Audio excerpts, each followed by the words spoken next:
When you're up against a big challenge, sometimes the hardest thing to do is sit with it. We live in a world where we're rewarded for solving problems that arise immediately and efficiently, and contemplation without action can be seen as unproductive. That said, we know that to truly drive transformative innovation, investing time in deeply understanding a problem before attempting to solve it is critical to creating real positive change. The mindset is go into it with a curiosity. You might come up with some difficult, conflicting learnings, but that's exactly why you need to have them. Because if you want to get to authentic spaces, you need to start with an awareness of where the conflict is. Our guest today is a leading expert on creative problem solving, partner and design director at IDEO, and co founder of IDEO's School for Creative Leadership. Coe Leta Stafford is a master of embracing the ambiguity of an unsolved problem and has committed her career to helping others be able to do the same.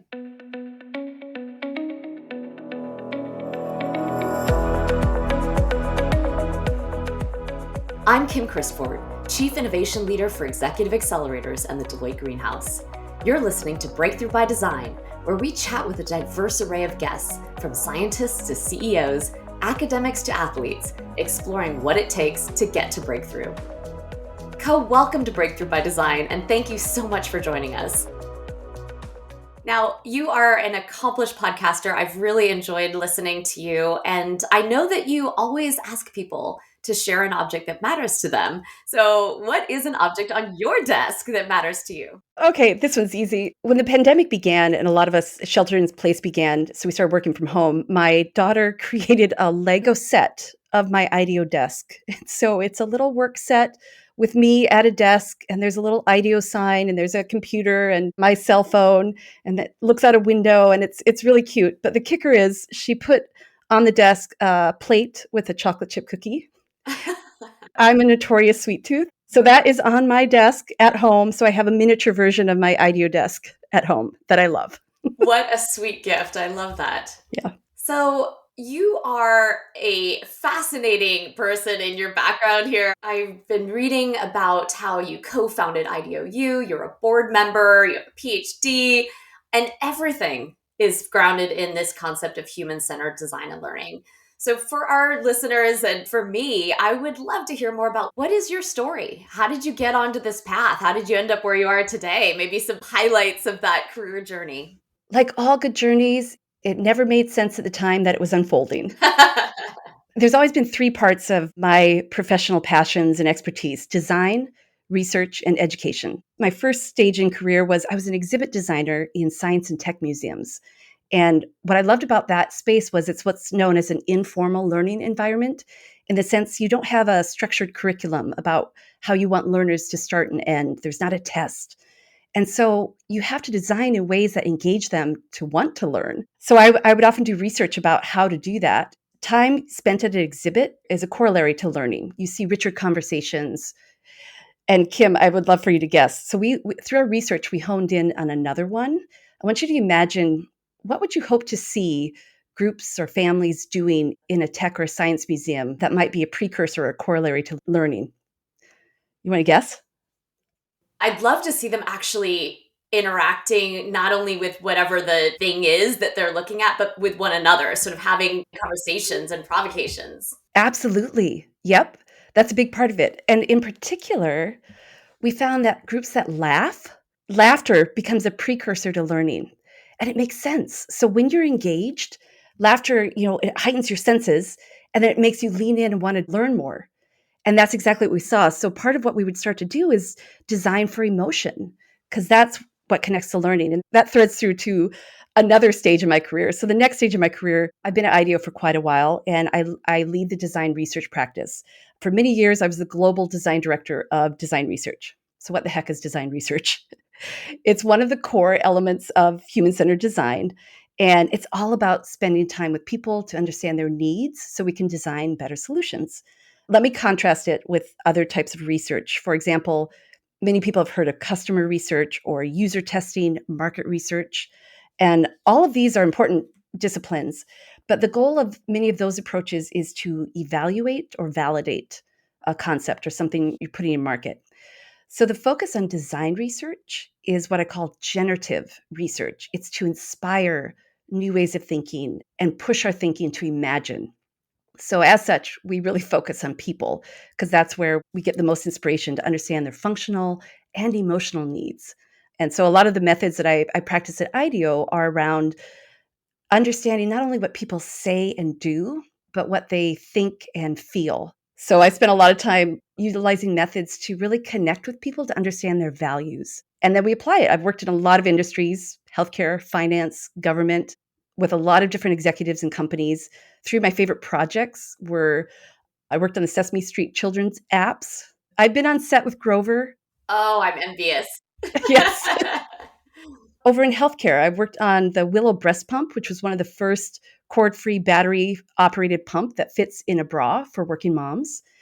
And I've recently worked with a generative AI and music startup. So the whole gamut, what they all have in common is spending time intimately understanding the needs of people so we can design better solutions. I love your definition of this because human centered seems self explanatory in a sense. The human is at the core. And yet, what you're bringing to life is that humans have so many facets to them, and it can be easy for us to perhaps focus on what we're told or what the data says, and sort of that more academic side to human beings. And what you're saying is we also need to get into how they behave and how they feel and what they value. And it's that sort of multi-dimensional aspect of it that makes it so powerful from a design standpoint. I love that. That's perfect, Kim. Absolutely. I love how you say that. The multidimensional. Absolutely. And so how did you go from this design thinking background to deciding to found IDOU, which is your online learning program? Yeah, that was easy because every time we were in the field, every time I worked on any project with a client, with an organization, they all wanted to learn.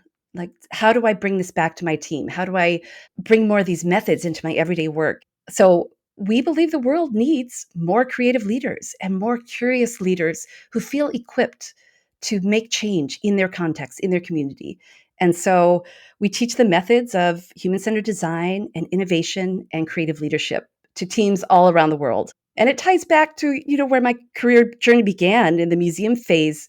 It's all about designing things in ways that engage people, that make them want to lean forward and be social. Like Kim, what you said, it's all about the social piece too, and even reflective. That's my current phase now is IDOU and working with leaders all around the globe to bring these methods into their teams. Fantastic, Co. And we are definitely kindred spirits on this. In fact, you even use the words make change, which is the premise behind what we're trying to do with the Breakthrough Manifesto, of course. And the way that you're approaching it, the philosophy there is so powerful. I would love to get your take on a specific aspect of what we've been talking about with Breakthrough. And I know you do it quite well, which is this concept of living with a problem. And we, as human beings, oftentimes don't like living with problems. We want to rush to that solution, get out of that uncomfortable zone. So, how do you recommend people start? How do you begin living with a problem? I love how you phrase that too. And it is human. It is so common for us to just rush. So, what you said already is just let's be mindful. When I think about living with a problem, the first thing I go to is the mindset and how I approach it. And that's what I encourage people how to start too. So it's less about what we might do to live with the problem, but how we think about it. So my core mindset when I think about living with a problem is curiosity. And I want to tie it back to something you just said, Kim. Curiosity, great. People get that. Like, yeah, I love to be curious. There's a very particular type of curiosity. It's less like that academic, it's less like the analytical detective where there's a logic to be understood. I'm going to get to the bottom of this, and more like a curiosity to be surprised, an openness to discovering what you don't even know exists or is possible. There's a French word called, and I don't speak French, called flâner, and it means to wander aimlessly with no agenda through a city. Isn't that beautiful? And I love it's so French. There's not even equivalent in Yes. English. But it's that type of curiosity. I am so interested in that distinction. And the instant you described it, I could picture it because that detective is actually narrowing in. So even though they're curious, they may be disregarding a lot of things that are not direct clues on their path. Whereas that French person with that certain je ne sais quoi wandering through the streets, they don't know what's around the corner, and it doesn't matter. They're letting data come to them, and they're letting, Yes. feelings and senses and everything come to them. And I can see how you would get a much different perspective taking that. Yes. Like to just ground it in an example, and I loved how you said it too. It's not about going narrow in a way that you think you know where you want to go. So, for example, a lot of the work I do is focusing on customer behaviors or working with companies for a specific problem. So, working with a bank around learning about financial needs and how to help people better save money. So, when I go into an interview, I'm not going to start with how they spend their money. I'm going to start in the kitchen. I'm going to learn about the food they care about. I'm going to learn about their family interactions. And you can learn a lot about people in the kitchen, what they value and how they think. And it goes back to that multidimensionality you mentioned. So it helps us be curious in a way to see the full context versus the narrow kind of theme that we think is of value. Doing this lets the people we're working with guide us to what they feel is important versus me steering that agenda. I'm smiling as you're telling me the story about the kitchen because I'm picturing what my kitchen would say to you about me right now, and I think it's maybe not the way that I would present myself, and yet it's so authentically me. And so, looking into people's lives to get to what they really value is a different approach, I think, than most of us would assume you would take.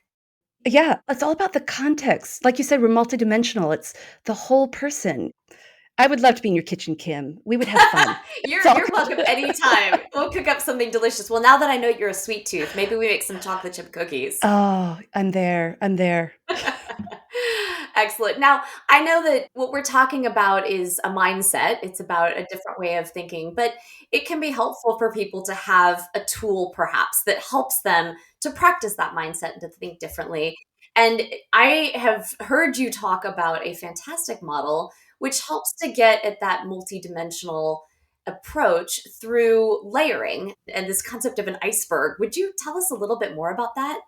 Yes, this is one of my favorite tools. And I think of design research and research as a chef. There are many tools, many equipment, many recipes, and all of them are valuable. And same with design research. There's so many methods and tools. All are valuable, depends on what you're trying to accomplish. So, one of the tools I love is it's called the iceberg framework. And the reason I like it, it's good for when you're working with teams and you want to help them get to an underlying problem or a root cause. It's also very good for big systemic challenges. So, the iceberg framework, it's commonly used in org design or systems design fields.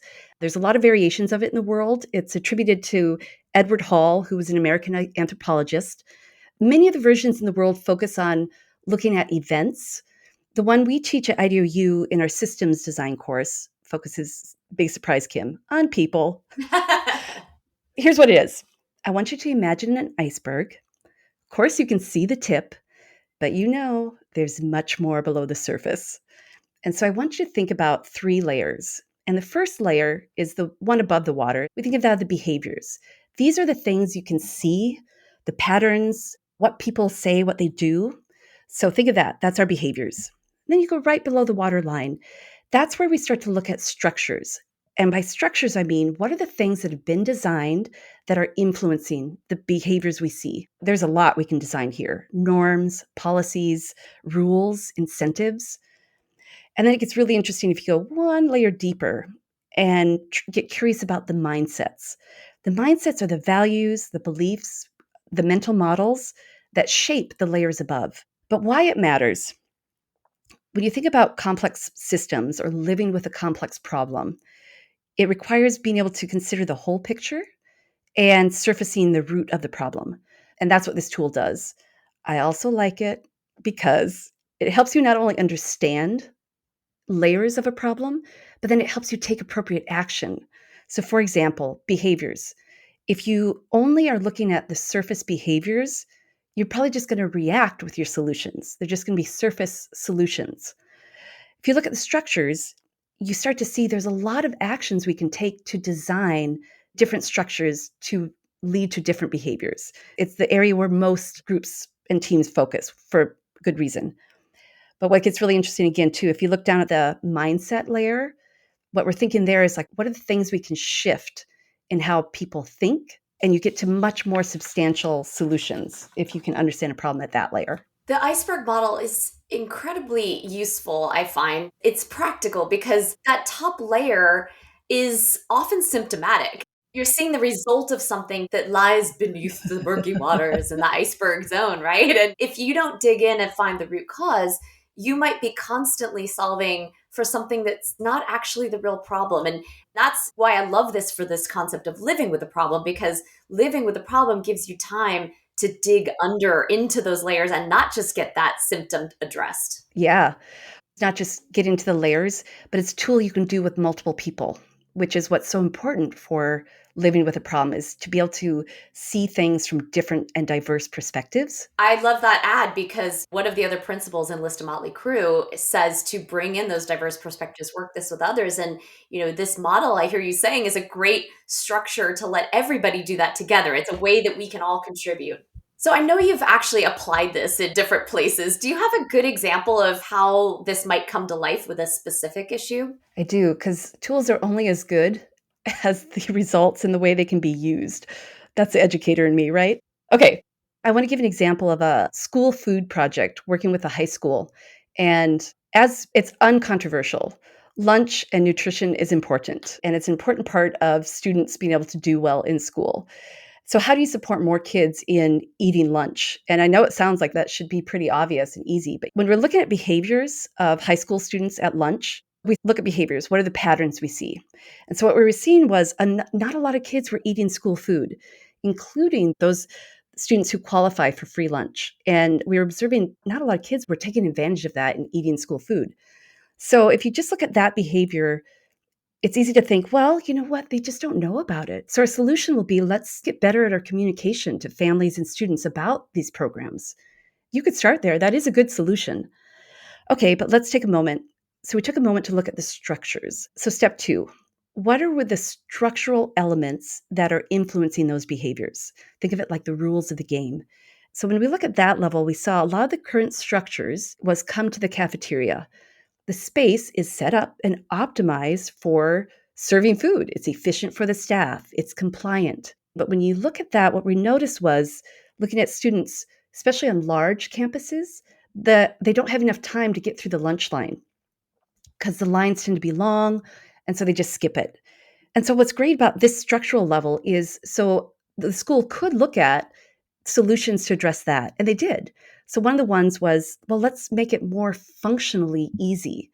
Let's reduce the payment moment, which was always a kind of a bottleneck in that flow. Some kids have cash, some have debit. California now has solved it. They provide free lunch to all students, period. So there's not even a moment. You could think about staggered lunch lines. All of these things are great structural solutions that help address that problem of wait times.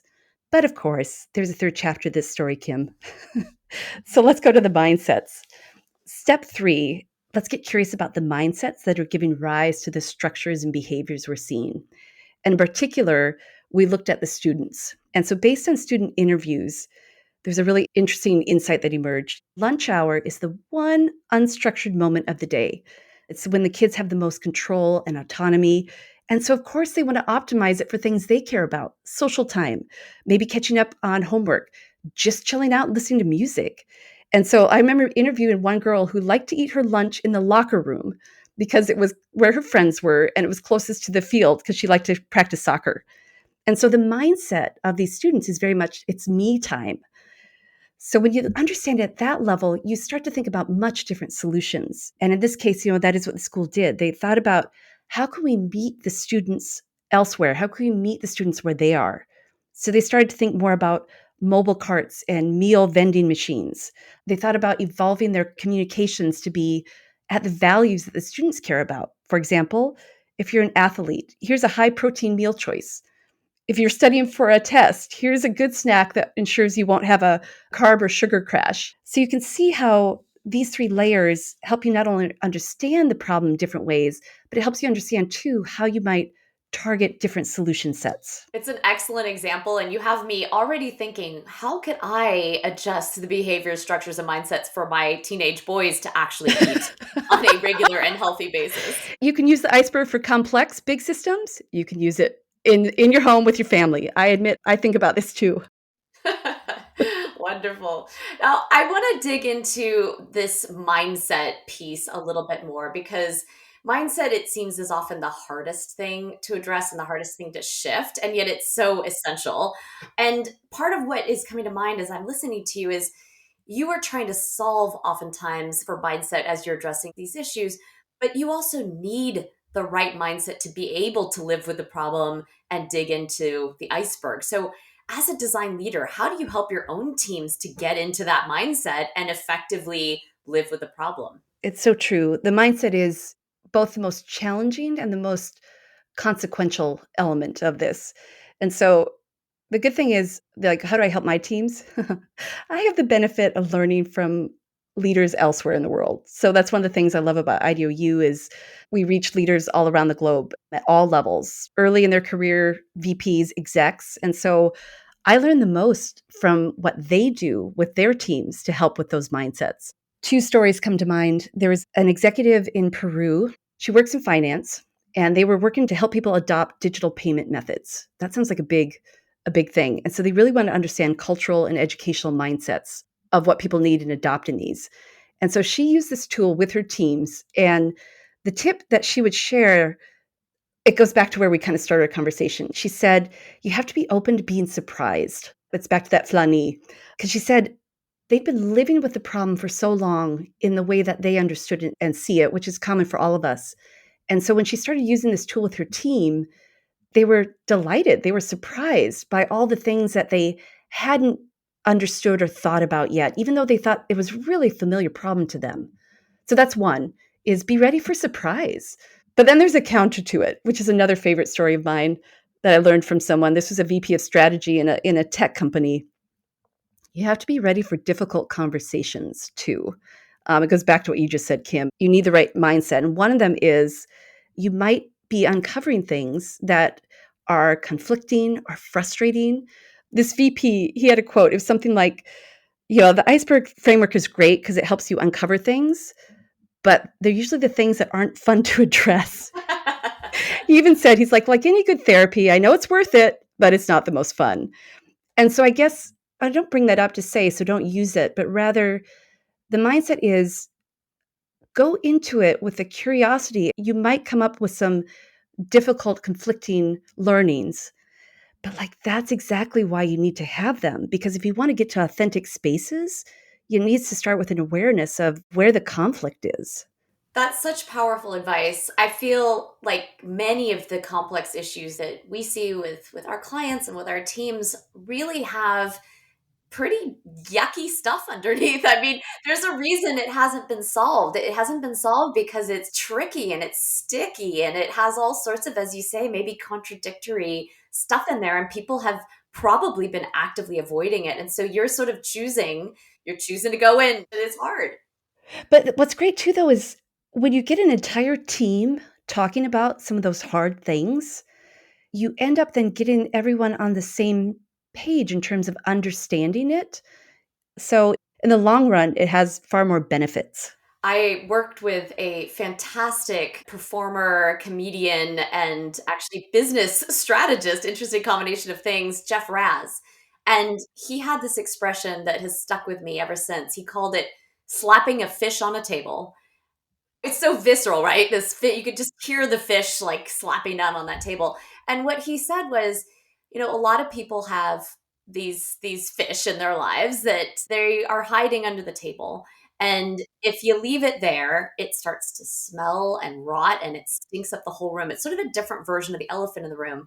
But he says if you pull it out and you slap it on the table, it actually still stinks and it probably is gross, but at least you can all talk about it. And that's what I hear you saying, Co, is it's not necessarily going to be easy to talk about, but at least it's there in the room and everybody has no choice but to talk about the stinky fish on the table. Yeah. Just building on that too, one of the things I've learned in doing this as well, and I've been humbled by, is to create space for that conversation to authentically unfold and not try to solve in the moment. It goes back to your whole thesis, Kim, of not rushing to solve, but just to create the space to understand, to learn, to sit with it, and even sit in the discomfort. Well, I think your point on that, especially coming from somebody who's founded a university to teach people to do that, is so important to emphasize. And it's interesting because across this series of discussions we're having around breakthrough, some version of that desire to learn, a desire for curiosity has come up again and again. We talked on a previous podcast episode about the beginner's mindset, and this openness to seeing what you don't know is such an important precursor.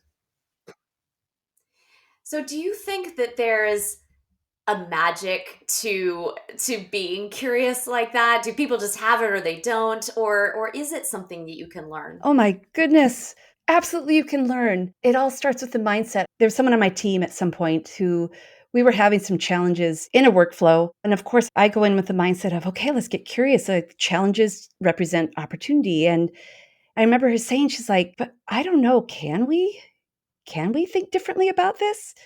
And it made me realize so much of it starts with checking in with your underlying mental models. It goes back to growth mindset. I'm going to get nerdy with the learning sciences again, but that belief and that understanding that your mindset guides how you think and interact with the world. So I absolutely believe a curious mindset around what's possible is something everyone can learn. And that mindset to be creative, to be curious, it probably needs some fuel. You need a way to keep it going, to keep it running. What is the fuel for a curious mindset? There's so many things, but I know the common response to this tends to be, well, go out and seek or gather. And that is important. That is. Mine's a little counterintuitive, but one of the things that really helps me fuel my curiosity is I have a personal mantra: when in doubt, make. Ideally, make with others. And I know this is counterintuitive to our thesis of living with the problem and not jumping to a solution. Let's acknowledge that. So, but here's the thing: I want to make, not to jump to a solution, not even to solve, but to learn, to take abstract ideas and make them tangible in a way that can bring others along and that we can kind of see it and think about it and sit with it. So I'm a big fan of what I call build to think. One of my favorite transformative leaders is Keith Yamashita, and he works with a lot of amazing execs on how to transform thinking and creative leadership. And when he's stuck, one of the things he likes to do is write poetry. But he will be the first to say, he's like, I never write a poem. I write poetry scraps. And it's that thought, just make it tangible enough for it to be in the world so you can sit with it, think about it, learn from it. You are doing such a beautiful job of describing other aspects of the manifesto. What we call when in doubt, make, we call that make a mess. Make a mess. Exactly. Exactly. Everybody can make a mess. Everybody can make a mess. And then you make a mess, it's a very low bar, right? You can Yes. try things, Yes. you can experiment in different ways. And I love the way you're describing this taking something intangible and making it tangible. And that is actually the magic. We talked about magic. That is the magic that you start, and then you can think about it and sit with it and figure out where you're going to take it. Or it might open up a different thing that you never thought about. So, Coe, maybe the fundamental question, which I love to ask on these, is we've been talking about breakthrough and how living with a problem and enlisting a motley crew and making a mess, all of that helps get to breakthrough and make change. But what does breakthrough mean to you personally? Can we talk about feelings, Kim? Feelings. Feelings. Breakthrough. So when I think about breakthrough, I think less about what it is and more about how it feels. So let me side trip for a moment. I've had the privilege of being on a lot of design teams and in different moments where we're looking across a lot of possibilities, multiple futures, multiple ideas, choices.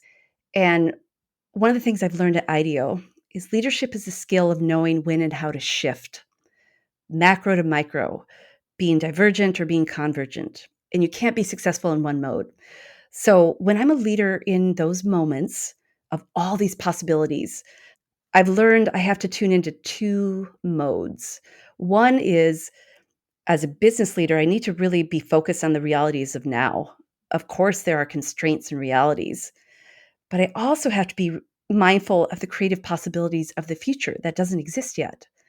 And so for me, the breakthrough feeling is a very distinct feeling, and it's a combination of brilliant and uncomfortable. Those two things usually shouldn't go together, but that's exactly why I tune in when I feel that combo of brilliant. I feel something makes me lean forward. It's sticky. It's firing all the synapses in my brain. But there's something too that's a little uncomfortable. Ooh, does it feel risky? I don't know. Can we? Should we? And so I know if I'm feeling those two things, I should pay attention. So to me, that's what a breakthrough is. It's a feeling that sits in the space of brilliant and uncomfortable. And it goes back to, as a leader, I need to be mindful of both of those two things. Again, what I said, like the business realities and the possible futures. Because if I'm not being mindful of both, which voice is going to win out, Kim? Very powerful. I mean, so much of what you've been sharing today, I will take with me, and I'm sure our listeners will as well. This understanding of the different facets of human beings and having an iceberg model that lets you really dig beyond those surface symptoms and go down the layers into what's behind that. What are the structures? What are the mindsets? And really engaging others along that journey to help solve the problem. Really, really powerful. And just this idea of creating space to understand and learn. I think your very visual descriptions of that detective who narrows in versus that lovely French wanderer who's experiencing the world, I think are ones that are good for us to keep in mind.